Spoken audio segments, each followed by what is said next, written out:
Assalamualaikum warahmatullahi wabarakatuh. Alhamdulillah wassalatu wassalamu ala Rasulillah wa ala alihi wa ashabihi wa mawalah amma ba'd. Sahabat Qalbun Salim yang dimuliakan Allah Subhanahu wa taala. Pada pertemuan kali ini alhamdulillah kita masih diberi Allah nikmat iman, nikmat Islam, nikmat sehat walafiat, sehingga dengan nikmat-nikmat tersebut kita bisa menjalankan aktivitas kita. Semoga apa yang kita kerjakan pada hari ini, aktivitas yang kita amalkan pada hari ini, ibadah-ibadah yang kita laksanakan pada hari ini dikabul Allah Subhanahu wa taala. Amin amin ya rabbal alamin. Sahabat yang dimuliakan Allah Subhanahu wa taala, selawat serta salam tak lupa kita sampaikan kepada junjungan kita Nabi Agung Muhammad Sallallahu Alaihi Wasallam, dengan harapan semoga kita semua termasuk umatnya yang mendapatkan syafaat beliau nanti di hari kiamat. Sahabat yang dimuliakan Allah Subhanahu Wa Taala, untuk kali ini kita berada di mana, daerah mana ini? Daerah Puncak ya, Puncak Cisarua, di Villa 116 ya. Villa apa namanya? Villa Durian 116. Harapan kita pada acara yang namanya Gohamas Anif ke-7 tahun ini, semoga Gohamas selalu mendapatkan keberkahan dari Allah Subhanahu wa taala. Amin amin ya rabbal alamin. Untuk kajian kali ini yaitu tentang apa? Tentang harmonisnya keluarga dan gimana caranya menghadapi yang namanya perselisihan dalam keluarga atau yang namanya cekcok dalam keluarga. Itu gimana cara mengatasi. Yang namanya keluarga itu pasti ada tidak cocokan, ketidakenakan, yang namanya mempersatukan watak yang berbeda, sifat yang berbeda.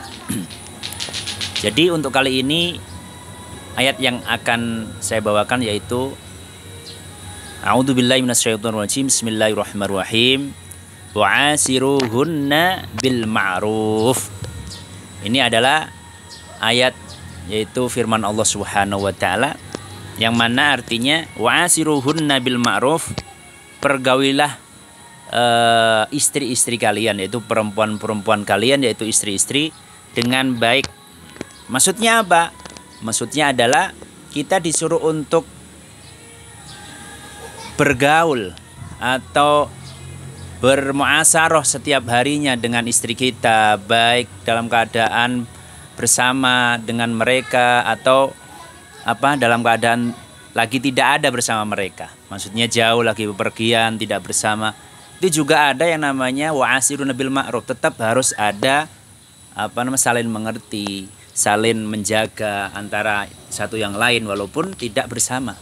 Karena tidak bersama itu terus nggak cinta, bukan.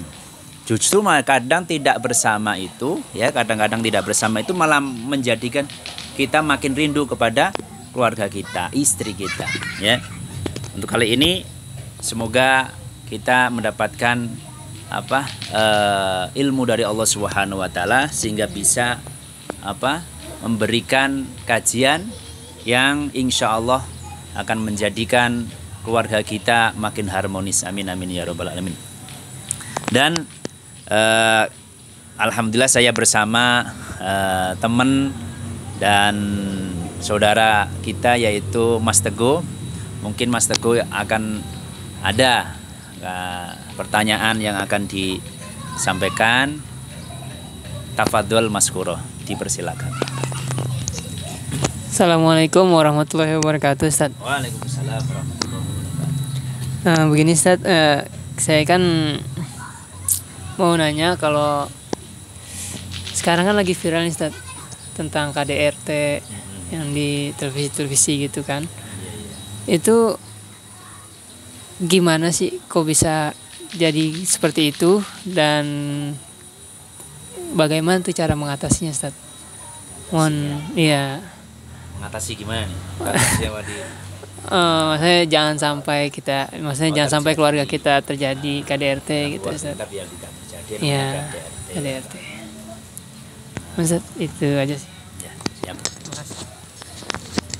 Waalaikumsalam warahmatullahi wabarakatuh. Ya, kita sudah ada pertanyaan dari Mas Teguh, saudara kita. Pertanyaannya yaitu sekarang udah rame, yaitu tentang KDRT, gejala yang tidak baik dalam rumah tangga. Bahkan ada yang sampai KDRT, yaitu ada tindakan-tindakan yang menyakiti di antaranya, antara suami dan istri. Itu gimana sih kok sampai terjadi seperti itu? Dan tentunya kita harus tahu bahwasanya tujuan kita berkeluarga atau yang namanya menikah.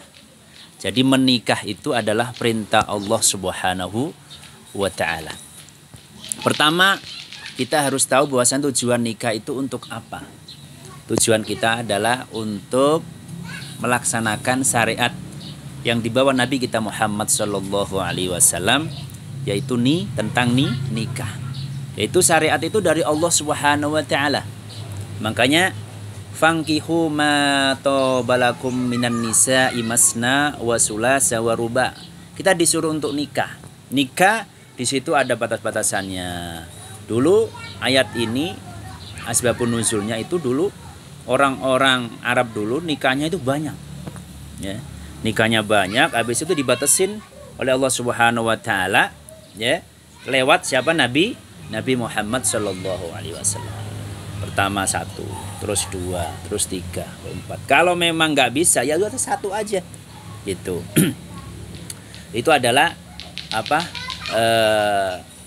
perintah Allah, ya, untuk kita sebagai umat Nabi kita Muhammad, perintahkan untuk menikah. Makanya di dalam hadis terangkan, ya, an-nikahu sunnati, an-nikahu sunnati, faman rogiba an sunnati falaisa minni.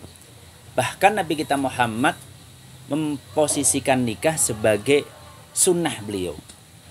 Nikah itu adalah sunnahku. Faman rogiba an sunnati, bahkan Rasulullah mengatakan siapa yang tidak suka dengan sunnahku tidak termasuk aku. Maksudnya apa? Maksudnya tidak termasuk sebagian dariku, termasuk ngikuti kelakuanku, ngikuti apa yang saya lakukan, kata Rasulullah SAW. Itu kalau dia tidak mau nikah. Hanya fitil kalkhoslah dari segi pernikahan. Seandainya ada orang yang nggak nikah, nggak apa-apa. Cuman pada waktu dia namanya dia itu nikah, itu dia nggak nikah, berarti dia tidak termasuk golongan Rasulullah yang orang yang menikah. Itu. Kalau seandainya ada orang yang nggak nikah, tapi dia rajin mencari ilmu sampai seperti Imam Nawawi, ya, itu sampai nggak menikah, sampai beliau meninggal nggak menikah, itu nggak apa-apa, karena ada yang lebih penting lagi, yaitu namanya nafsrul ilmi, membantu ilmu, atau yang namanya meluaskan ilmu beliau itu. Dan nikah ini adalah suatu yang sakral, dan sakral sampai di situ ada akdun nikah. Akad itu apa? Pengikat tali antara keduanya, laki dan perempuan. Di dalam sebuah ayat Al-Qur'an terangkan, wa min ayatihi an khalaqalakum min anfusikum azwaja. Wa min ayatihi an khalaqalakum min anfusikum azwaja. Sebagian daripada tanda kebesaran Allah, ayat-ayat Allah adalah Allah menjadikan, ya, kita ini diciptakan berpasang-pasangan. Maksudnya apa? Setiap laki-laki itu ada pasangannya perempuan ada pasangannya namanya laki-laki. Kita harus tahu, ya. Enggak terus langsung udah dipasangin di sono, terus kita nyari tanpa nikah, enggak. Makanya dipasangkan tuh secara akdun nikah, itu syariat. Terus wa ja'ala bainakum mawaddatan wa rahmah, dan ketika pengen kita sudah menikah, udah berpasang-pasangan, udah nikah akdun nikah, kita pengen menjadikan rumah tangga kita wa ja'ala bainakum mawaddata warahmah. Harus dipupuk antara cinta dan kasih sayang. Nah, kalau sudah kasih sayang ini, ya, kalau pengen cinta, kita pastinya yang namanya manusia kalau udah cinta, pertama cinta semua indah. Apa yang ada di pada istri kita itu indah. Pertama namanya cinta. Ya, belum punya anak, istri belum yang nama ada kekurangan, enak, indah, dipandang indah, dilihat indah, kayak itu kalau kita bersama sama istri kita yang baru tadi, itu kayak udah dunia ini milik berdua. Tapi kalau udah punya anak akan ada namanya kekurangan, mungkin cintanya agak berkurang karena apa?